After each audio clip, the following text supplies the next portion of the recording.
বহুরূপী সাজার ইতিহাস আজকের নয়, বহুদিন ধরেই বাংলা সাহিত্যে উঠে এসেছে এই বহুরূপীদের কথা। বর্তমানে বিরল হয়ে পড়েছে এই শিল্প।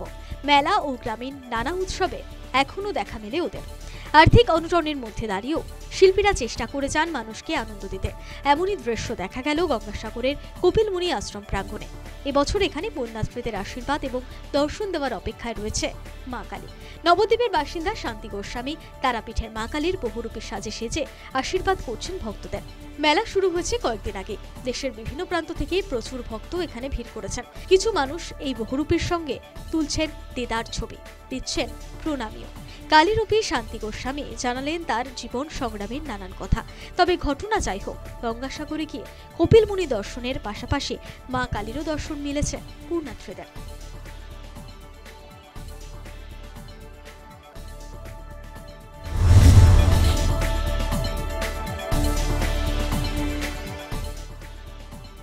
বাংলার বর্তমান প্রজন্ম কি ভুলতে বসেছে বাংলা সাহিত্য ও সাহিত্যিকের প্রতিভা ও জীবন সংগ্রামের কথা, সমাজ ও দেশ গঠনে তাদের অবদানের কথা?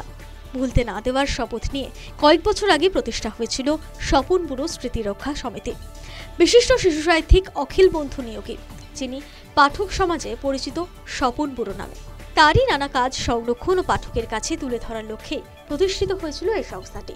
তবে শুধুমাত্র এই কাজে আটকে না থেকে সারা বছর ধরে সারা বাংলায় নানা সমাজসেবার কাজ করে চলেছেন তারা।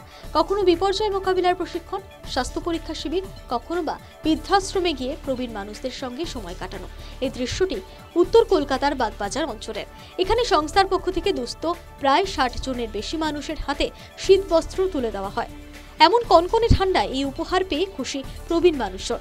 মুখে হাসি নিয়ে কৃতজ্ঞতা প্রকাশ করলেন তারা।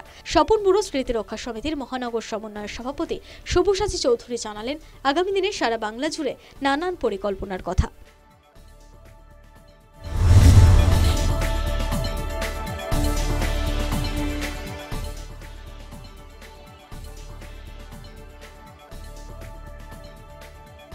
সময়ের সঙ্গে তাল মিলিয়ে ক্রমশই প্রসার বাড়ছে ক্যারাটের। একদিকে এর ফলে বাচ্চাদের শারীরিক সুস্থতা ও সক্ষমতা, অপরদিকে আত্মরক্ষার নানান কৌশলে রপ্ত হচ্ছেন তারা। বিভিন্ন স্থানীয় প্রতিযোগিতা থেকে দেশ ও আন্তর্জাতিক স্তরের বিভিন্ন প্রতিযোগিতা ক্যারাটের মান উন্নয়নে গুরুত্বপূর্ণ ভূমিকা পালন করছে।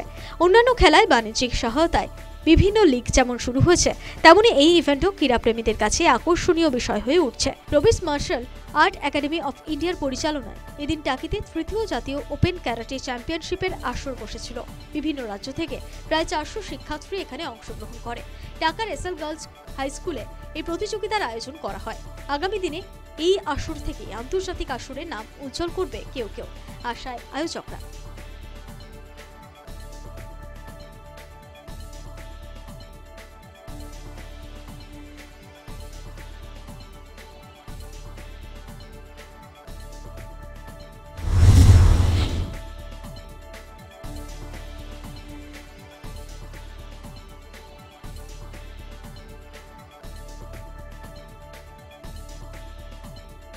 শিল্প সংস্কৃতি চর্চায় বরাবরই সমৃদ্ধ হাওড়ার শালখিয়া অঞ্চল।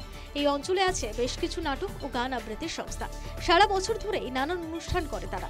মোবাইল রিপোর্টারের খবরে সেই দৃশ্য দেখা গেল। দীর্ঘ 16 বছর ধরে বাংলা গানের চর্চা করছে শালকিয়ার বিশ্বতান সংস্থা। গানের এই স্কুলটি শালকিয়া সুইমিং পুলে তাদের বাৎসরিক অনুষ্ঠানের আয়োজন করে।